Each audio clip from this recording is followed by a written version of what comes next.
Dios les bendiga, amada iglesia, en esta noche. Es una bendición de Dios el poder saludarlos por medio de este video, esperando que esta porción de la palabra de Dios que vamos a meditar en este momento sea de gran bendición para cada una de sus vidas. Amén. La palabra del Señor nos dice: no solo de pan vivirá el hombre, sino de toda palabra que sale de la boca de Dios. Amén. Sabemos que en este tiempo pues es un tiempo complicado que está atravesando nuestro país, y por esa causa pues no nos estamos congregando, ¿verdad, hermanos? Pero sabemos que ya muchos hermanos pues han empezado los servicios en casa, y es de bendición poder saber que nos estamos reuniendo en nuestra casa para poder adorar al Señor, para poder orar unos por otros y también orar por nuestra nación. Amén. Estábamos viendo, hermanos, los días lunes anteriores, estábamos estudiando acerca del libro de Primera de Corintios, y es lo que vamos a seguir haciendo en esta noche, ¿verdad, hermanos? Así que sabemos que, como estábamos aprendiendo lunes anteriores, podríamos ver acerca de los problemas que estaba atravesando esta iglesia. ¿Ven? Y uno de los primeros problemas que estaba atravesando la iglesia de Corinto era acerca de la división que había en la iglesia. Pero también hace 2 domingos atrás empezamos a ver también acerca del problema tan grande que también había en esta iglesia, que era la inmoralidad sexual.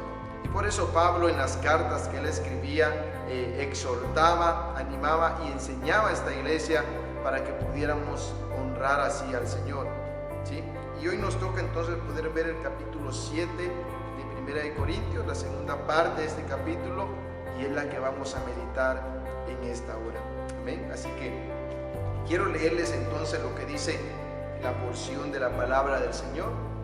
Primera de Corintios, su capítulo 7 y su verso 20 en adelante. Y dice así la palabra del Señor: cada uno en el estado en que fue llamado, en él se quede. Fuiste llamado siendo esclavo, no te dé cuidado. Pero también, si puedes hacerte libre, procura más. Porque en el Señor fue llamado siendo esclavo, liberto es del Señor. Asimismo, el que fue llamado siendo libre, esclavo es de Cristo. Por precio fuisteis comprados. No os hagáis esclavos de los hombres. Cada uno, hermanos, en el estado en que fue llamado, así permanezca para con Dios. Amén. Es de bendición, amada iglesia, el poder meditar en la palabra del Señor y poder saber que nosotros como iglesia, como hijos de Dios, fuimos comprados con precio. Fuimos comprados con un gran precio. No fuimos comprados con dinero, no fuimos comprados con oro, con plata. Muy bien, nosotros como iglesia de Cristo sabemos que hemos sido comprados con la sangre de Jesucristo. Esa sangre que fue derramada en aquella cruz del Calvario. Y por eso la palabra del Señor nos recuerda, ¿sí? Si alguna persona, dice, ha sido llamada, ha sido rescatada siendo esclavo, entonces procúrese hacerse libre. Pero si alguna persona libre, entonces dice que fue llamada, fue rescatada del pecado de parte del Señor, entonces dice que ahora nosotros ya no somos libres para poder hacer lo que nosotros queramos respecto a las cosas del mundo, sino que la palabra del Señor nos dice que ahora que éramos libres, en el mundo éramos libres, hacíamos lo que nosotros queríamos, mas ahora hemos venido a ser esclavos de Jesucristo, seguidores de Jesucristo. Por lo tanto, la palabra del Señor nos enseña entonces en esta noche que como esclavos que somos de Jesucristo, debemos de nosotros poder estar sujetos a la palabra del Señor. Debemos nosotros honrar al Señor en nuestra vida, en nuestra manera de vivir, y no solamente poder honrar al Señor solamente cuando estamos en su templo, en su casa de oración, sino también poder honrar al Señor en todos los lugares donde nosotros nos encontramos. Porque recordemos que ahora nosotros, como decía la palabra de Dios, nosotros somos esclavos de Cristo, y la palabra nos dice que hemos sido comprados con precio de sangre. Y por eso el verso 24 nos sigue diciendo: cada uno, hermanos, en el estado en que fue llamado, así permanezca para con Dios. El verso 25 nos da otros consejos también, nos sigue diciendo la palabra de Dios: en cuanto a las vírgenes, no tengo mandamiento del Señor, mas doy mi parecer, como quien ha alcanzado misericordia del Señor para ser fiel. Tengo pues esto por bueno a causa de la necesidad que apremia, que hará bien el hombre en quedarse como está. Está ligado a mujer, no procure soltarse. Está libre de mujer, no procure casarse. Mas también si te casas, no pecas. Y si la doncella se casa, no peca. Pero las tales tendrán aflicción de carne, y yo os la quisiera evitar. Pablo aquí enseña que las personas que han contraído matrimonio, hay una responsabilidad en cada una de esas personas. Y por eso Pablo dice en el verso 27, si tú estás casado, no procures entonces divorciarte. Pero también sigue diciendo, y si estás libre, si todavía no te has casado, nos aconseja Pablo, entonces no procures casarte. Entonces Pablo da estos consejos porque también dice en el verso 28, porque él quiere evitar esa aflicción. Y yo sé que muchos de los que estamos casados, ¿verdad, hermanos? Podemos saber el compromiso que tenemos no solamente con Dios, sino también con nuestra familia, ¿sí? Y por eso Pablo nos da este consejo, ¿verdad, hermanos? Que si alguien todavía no se ha casado, pues no peca al no casarse, sino más bien puede dedicar su vida para poder servir más al Señor con mucha pasión, con mucho amor y deleitarse dando su juventud y sirviendo al Señor. Pero la palabra también sigue diciendo en el verso 29, por esto digo, hermanos, que el tiempo es corto. Resta pues que los que tienen esposa sean como si no la tuviesen, y los que lloran como si no llorasen, y los que se alegran como si no se alegrasen, y los que compran como si no poseyesen, y los que disfrutan de este mundo como si no lo disfrutasen, porque la apariencia de este mundo se pasa. Pablo aquí nos da a entender también, amada iglesia, que muchas veces nosotros nos afanamos, ¿sí? Muchas veces nosotros nos olvidamos de nuestro primer amor y comenzamos a enfocar nuestra vida en este mundo. Y Pablo nos dice, este mundo pasa, este mundo va a pasar, todas las cosas que hay en este mundo se van a acabar. Pero aquel que permanece haciendo la voluntad de Dios, sabemos que esa recompensa va a ser grande en aquel día. Y por eso Pablo nos dice que la apariencia de este mundo pasa. Y eso podemos ver, amada iglesia, que ese error muchas veces está en nosotros. Muchas veces cuando nos casamos le damos más prioridad muchas veces a nuestra familia y descuidamos la primera parte, que es nuestra intimidad con Dios. O muchas veces le damos más prioridad a la iglesia y descuidamos también nuestra intimidad con Dios. Muchas veces cuando estamos solteros también nos apasionamos más por este mundo y no por las cosas del Señor. Y por eso Pablo nos dice que todo esto pasa, pero el que hace la voluntad del Señor permanece para siempre. Lo que dice el verso 32, y dice la palabra del Señor: quisiera pues que estuvieseis sin congoja. El soltero tiene cuidado de las cosas del Señor, de cómo agradar al Señor, pero el casado tiene cuidado de las cosas del mundo, de cómo agradar a su mujer. Hay asimismo diferencia entre la casada y la doncella. La doncella tiene cuidado de las cosas del Señor, para ser santa, así en cuerpo como en espíritu. Pero la casada tiene cuidado de las cosas del mundo, de cómo agradar a su marido.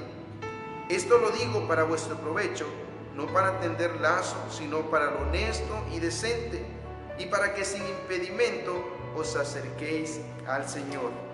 El verso 36 sigue diciendo: pero si alguno piensa que es impropio para su hija virgen que pase ya de edad y es necesario que así sea, haga lo que quiera, no peca que se case. Pero el que está firme en su corazón sin tener necesidad, sino que es dueño de su propia voluntad y ha resuelto en su corazón guardar a su hija virgen, bien hace. De manera que el que la da en casamiento hace bien, y el que no la da en casamiento hace mejor. La mujer casada está ligada por la ley mientras su marido vive, pero si su marido muriere, libre es para casarse con quien quiera, con tal que sea en el Señor. Pero a mi juicio, más dichosa será si quedare así, y pienso que también yo tengo el Espíritu Santo. ¿Amén? Es impresionante, amada iglesia, lo que Pablo viene y nos aconseja a cada uno de nosotros. Y Pablo es muy claro en decirnos que aquellos que están casados tienen una responsabilidad que cumplir, que es preocuparse por su familia, sustentar a su familia, y hay un montón de responsabilidades que tienen las personas que están casadas. Y por eso muchas veces dice que no está ese cuidado para las cosas del Señor, para poder tal vez servir al Señor como ellos quisieran hacerlo. Muchas veces no lo pueden hacer porque ya tienen un compromiso en una familia. Pero así también Pablo nos enseña que aquellas personas que no se han casado, hablando de los jóvenes, de las señoritas, dice que ellos tienen la libertad para poder servir al Señor, para poder honrar al Señor.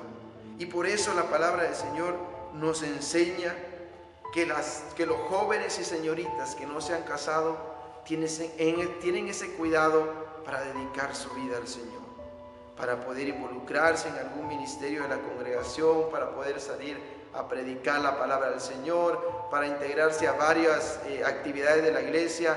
Los jóvenes sabemos que son los primeros que tienen la disponibilidad de poder estar en la iglesia, porque todavía ellos no están casados ni tienen una responsabilidad mayor como la que los hermanos tienen, los hermanos que son casados. Entonces, por eso es importante, que es de bendición poder casarse, pero Pablo también dice, hay una bendición más grande también para aquellos que se guardan para el Señor, ¿sí? Sabemos que en este día pues es difícil encontrar a un joven que no quiera casarse. La mayoría de los jóvenes ahora lo que piensan es en el matrimonio, y muchas veces no estamos preparados espiritualmente para poder dar este paso, y muchas veces lo hacemos por emoción, lo hacemos solo porque cierta persona me gustó y yo me quiero casar. Pero el matrimonio no se trata solamente de eso. El matrimonio trae muchas responsabilidades que nosotros debemos de asumir cuando nosotros entonces nos damos en casamiento con otra persona. Por eso Pablo nos aconseja, amados hermanos, y nos dice en el verso 36, si alguno piensa que es impropio para su hija virgen que pase ya de edad y es necesario que así sea, haga lo que quiera, no peca que se case, ¿sí? En muchas ocasiones nosotros como jóvenes llegamos a pensar, tal vez cuando ya tenemos 20 años, 25 años, 30 años, muchas veces hay ese dicho que dice, yo creo que ya me dejó el tren y ya no va a aparecer nadie para que se case conmigo.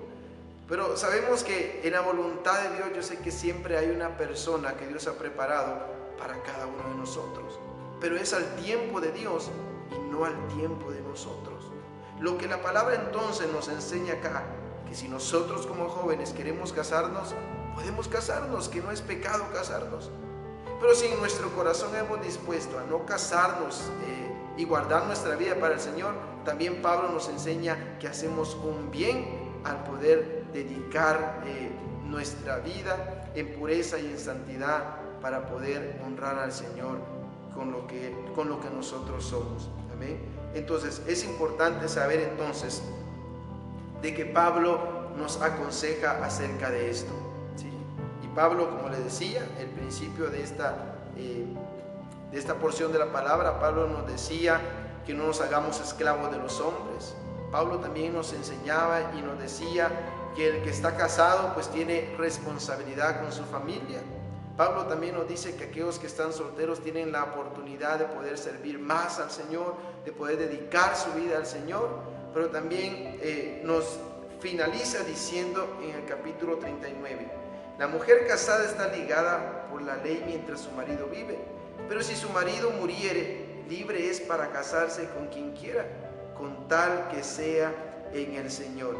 Pero a mi juicio, dice Pablo, más dichosa será si se queda así. Y pienso que también yo tengo el Espíritu Santo. Amén. Pablo entonces nos enseña que aquella persona que tal vez su esposo o su esposa ha muerto, dice que hace bien y es de bendición quedarse como está, quedarse viuda, quedarse viudo. Pero también la palabra del Señor nos insta a que si no podemos guardar nuestra vida, nuestro cuerpo en pureza, entonces es preferible que nosotros nos casemos nuevamente después de que la persona primera con la que nos casamos haya muerto. En esta hora entonces, amados hermanos, damos gracias al Señor porque hemos podido meditar un momento en su palabra y quiero hacer una oración en esta noche, dándole gracias al Señor por su palabra, pero también orando siempre los unos por los otros para que el Señor sea el que fortalezca nuestra fe, nos ayude a poder seguir adelante siempre confiando en el Señor, sabiendo que a pesar de la situación que podamos estar pasando, Dios promete siempre estar con cada uno de nosotros. Amén. Así que vamos a orar en esta noche. Padre buen Dios que estás en los cielos y en la tierra, en esta hora, Padre, te damos gracias porque tú has sido bueno. Gracias, Señor, porque tu amor y tu misericordia siempre permanecen en nuestras vidas, Señor. Hoy te doy gracias, Padre, por esta palabra que hemos recibido, Señor. Gracias por tu palabra, gracias por el consejo que tú nos das, Señor. Pero también venimos orando en esta noche, Señor, pidiendo esa fortaleza para cada uno de mis hermanos, Señor. Venimos orando y pidiendo también esa bendición, Padre, tanto espiritual como material para la vida de cada uno de mis hermanos, Señor. Sabemos que es difícil, Padre, esta situación que está atravesando nuestro país, pero sabemos que tu palabra también, Señor, nos da promesas para cada uno de nosotros que creemos en ti, Señor. Y tu palabra siempre nos dice que en medio de cualquier aflicción debemos de estar alegres, debemos de estar confiados, Señor, porque tú eres el que cuida de cada uno de nosotros. Hoy en esta noche, Señor, pongo en tus manos la vida de cada hermano y hermana de la congregación, la vida de cada joven y señorita, la vida de los niños, Señor. Los pongo en tus manos, Señor Jesús. Pido que seas tú, Padre, el que nos guardes, el que nos cuides y el que nos libres, Señor, de todo lo que pueda acontecer, Padre, en este mundo. También pongo en tus manos, Señor, nuestra nación. Pongo en tus manos a Guatemala, Señor Jesús. A cada una de las familias, Señor bendito, que está aquí en Guatemala, Señor, yo los pongo en tus manos, Señor. Pidiendo, Señor, que donde esas personas, Señor, sientan miedo, Señor, tu paz venga, Señor, y traiga tranquilidad, Señor. Pero también para aquellas personas, Señor, que tal vez están atemorizadas, Señor, y no han conocido de ti, no han conocido de tu palabra, Señor. Pido que tu misericordia los pueda alcanzar, Señor, y que tu Espíritu pueda producir un arrepentimiento en la vida de cada de esas personas, Señor, para que puedan arrepentirse y volverse a ti, Señor Jesús. Padre, en tus manos pongo mi vida, en tus manos pongo a mi familia, en tus manos pongo la congregación, en tus manos pongo, Señor, nuestro país, Guatemala, Señor. Bendícenos, Señor, y ayúdanos a estar unidos siempre en una fe, glorificando y exaltando tu nombre, Señor. Gracias te damos, Padre, gracias, Hijo, y gracias, Espíritu Santo. Amén y amén.